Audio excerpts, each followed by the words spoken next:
बांग्लादेश की राजनीति में एक बार फिर से उथल पुथल का दौर वापस आ चुका है।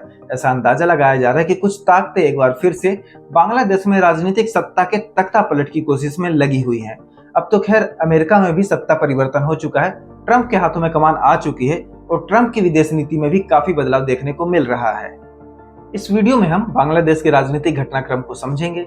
इसके साथ ही बांग्लादेश पर भारत, चीन, पाकिस्तान और अमेरिका की नीतियों को भी समझेंगे और ये भी जानेंगे कि अमेरिका में सत्ता परिवर्तन से बांग्लादेश किस प्रकार मुसीबत से घिरता जा रहा है।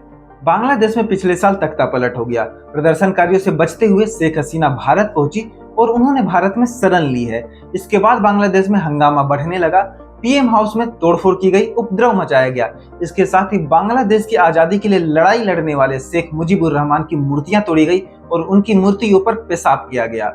शेख हसीना मुजीबुर रहमान की बेटी है। इन सभी घटनाओं के पीछे अमेरिका के होने के संकेत मिले थे और अब अमेरिका में सत्ता परिवर्तन हो चुका है।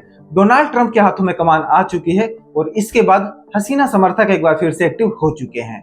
बांग्लादेश में एक तरफ खालिद जिया और उनका राजनीतिक दल बीएनपी है, स्टूडेंट्स है और नोबेल अवार्ड से सम्मानित अभी प्रधानमंत्री पद का कार्यभार संभाल रहे मोहम्मद यूनुस है। वहीं दूसरी तरफ बांग्लादेश की आजादी की लड़ाई लड़ने वाली मुजीबुर रहमान की बेटी शेख हसीना और उनके समर्थक हैं। अब शेख हसीना के समर्थक एक्टिव हो चुके हैं और अगर बांग्लादेश में तख्ता पलट होता है तो भारत के लिए क्या ये फायदेमंद रहेगा? निश्चित तौर पर भारत के और शेख हसीना के रिश्ते अच्छे थे। अभी भारत के रिश्ते बांग्लादेश के साथ बिगड़े हुए हैं, तो अगर शेख हसीना वापस सत्ता में आती है तो जाहिर तौर पर यह संभव है कि भारत और बांग्लादेश के रिश्ते एक बार फिर से मधुर हो जाएंगे। बीते दिनों बांग्लादेश की राजधानी ढाका में एक घटनाक्रम देखने को मिला। यहाँ पर शेख मुजीबुर रहमान का घर था और यह बांग्लादेश मुक्ति संग्राम का प्रतीक था। यहीं पर रहकर उन्होंने बांग्लादेश की आजादी के लिए रणनीति बनाई थी। इसे म्यूजियम का रूप दिया गया था। उपद्रवियों ने इस घर में आग लगा दिया। इस घटना को अंजाम देने का आरोप लगा मोहम्मद यूनुस के समर्थक स्टूडेंट के ग्रुप पर और इसके बाद बांग्लादेश के नेताओं ने भारत पर नाराजगी जताते हुए शेख हसीना को बांग्लादेश को सौंपे जाने की मांग भी की। बांग्लादेश के सूचना और प्रसारण सलाहकार छात्र आंदोलन के प्रमुख नेताओं में से एक हिद इस्लाम ने नई दिल्ली को सीधी चेतावनी देते हुए कहा कि भारत शेख हसीना को शरण न दे और तुरंत बांग्लादेश वापस भेजे। शेख हसीना और उनकी पार्टी ने यूनिस सरकार के खिलाफ एक बड़े पैमाने पर विरोध प्रदर्शन की योजना बनाई। उसका पूरा टाइम टेबल बनाया था उन्होंने। मैं आपको टाइम टेबल बताता हूँ। 1 से 5 फरवरी तक विरोध प्रदर्शन की तैयारियां, प्रचार सामग्री का वितरण और जन समर्थन जुटाने का प्रयास करना था। 6 फरवरी को एक विशाल रैली और जनसभा का आयोजन। 10 फरवरी को देशव्यापी प्रदर्शन और बांग्लादेश बंद का ऐलान। 18 फरवरी के दिन राष्ट्रीय स्तर पर हड़ताल, जिसे सुबह से शाम तक के रूप में घोषित किया गया था। इस पूरे विरोध प्रदर्शन का एक ही उद्देश्य था, यूनुस सरकार को सत्ता से बेदखल करना। यूनुस सरकार को जैसे ही यह अंदेशा हुआ कि प्रदर्शन बड़ा हो सकता है और हमारे लिए खतरनाक साबित हो सकता है, उन्होंने इस प्रदर्शन पर तत्काल कार्रवाई की और इस प्रदर्शन को कुचलने का प्रयास किया।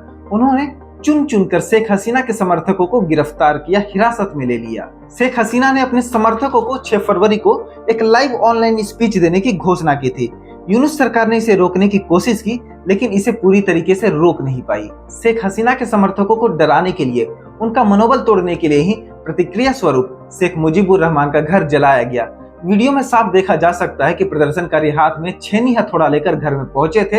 यहाँ तक कि बुलडोजर की भी व्यवस्था की गई थी। शेख हसीना ने इस घटना के बाद अपनी लाइव स्पीच में कहा, यह घर सिर्फ ईंट और सीमेंट का नहीं था, यह बांग्लादेश की पहचान का प्रतीक था।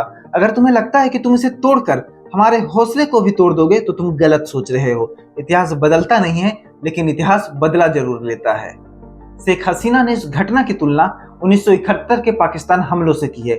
उन्होंने कहा कि इस घर को पाकिस्तानी सेना ने भी नुकसान नहीं पहुंचाया था लेकिन यूनुस के समर्थकों ने इसे आग लगा दिया। अब बात बांग्लादेश की राजनीति में पाकिस्तान, चाइना और अमेरिका की भूमिका पर करते हैं। दरअसल अमेरिका में अब सत्ता परिवर्तन हो चुका है और इसी के साथ बांग्लादेश समर्थक माने जाने वाले सत्ता से बाहर हो चुके हैं।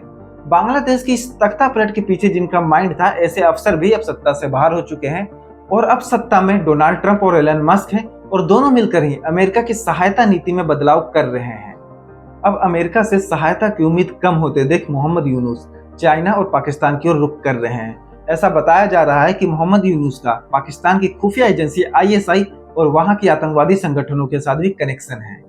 यूनुस सरकार को जमात इस्लामी और मुस्लिम ब्रदरहुड का समर्थन मिल रहा है, जिससे बांग्लादेश में इस्लामिक कट्टरवाद की स्थिति बन रही है। अब बात भारत की रणनीति और भविष्य की संभावना पर करते हैं। तो जब से बांग्लादेश में तख्ता पलट हुआ है तब से भारत और बांग्लादेश के संबंध में कड़वाहट आ चुकी है, दोनों के रिश्ते में काफी तनाव है। भारत और बांग्लादेश के रिश्ते शेख हसीना के दौर में काफी मधुर रहे थे, काफी अच्छे रहे थे, लेकिन तख्ता पलट के साथ ही ये रिश्ते बिगड़ते जा रहे हैं।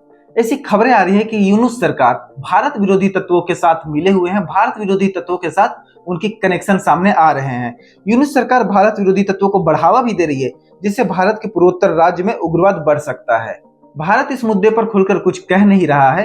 बांग्लादेश लगातार शेख हसीना को बांग्लादेश वापस भेजने की मांग कर रही है, लेकिन भारत ने इस पर अभी तक कोई जवाब नहीं दिया है। अल्पसंख्यकों पर लगातार हमले हो रहे हैं और इसी के साथ बांग्लादेश के लिए अब तक का सबसे तगड़ा झटका ये रहा है कि अमेरिका में सत्ता परिवर्तन हो चुका है और ट्रंप अपनी नीति में काफी हद तक बदलाव कर रहे हैं। तो बांग्लादेश में सत्ता परिवर्तन कितना दूर है या कितना नजदीक है, ये तो आने वाले वक्त में ही पता चलेगा। आपको ये खबर कैसी लगी, आपको ये रिपोर्ट कैसी लगी, अपनी राय हमें कमेंट बॉक्स में जरूर बताइएगा।